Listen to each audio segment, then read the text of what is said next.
आज जो हम कुठार रियासत के बारे में बात करने वाले हैं, तो कुठार रियासत की जो स्थापना है वो सूरत चंद ने की थी 12वीं शताब्दी के अंदर या 13वीं शताब्दी के अंदर भी लिखा जाता है कई की बुक्स में।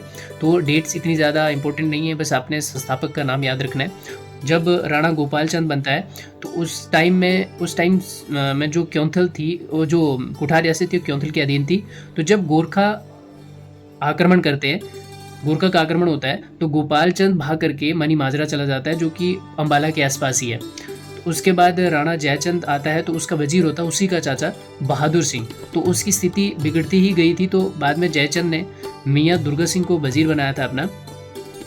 तो जब राणा जगजीत सिंह आता है तो वो अस्वस्थ रहता था, बहुत ही ज़्यादा बीमार रहता था।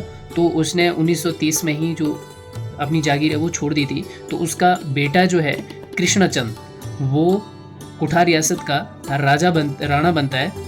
तो उस टाइम में कृष्णचंद ने ही अपने पिता के नाम पे कुठार के आसपास एक जगजीत नगर की स्थापना की अपने पिता की याद में। तो बाद में 15 अप्रैल 1948 में कुठार रियासत को बघाट रियासत में मिला लिया जाता है, जो कि महासू का पार्ट हुआ करता था, और 1972 में सोलन में इसको मिला दिया जाता है। उसके बाद मांगल रियासत आती है। तो मांगल रियासत का कहते हैं जो संस्थापक था वो राजस्थान के मारवाड़ से अत्री राजपूत था, और उसके पुत्र जो मंगल सिंह था, इसी के नाम के ऊपर मांगल रियासत नाम रखा गया 1240 ईस्वी में। उसके बाद गोरखों ने काफ़ी सारे आक्रमण किए थे, तो ये गोरखों के नियंत्रण में आ गया था।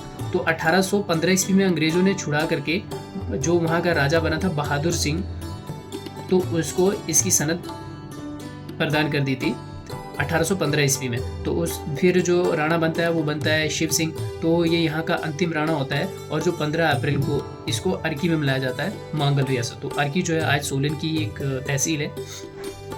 तो ये सोलन का पार्ट बना 1972 में आकर के।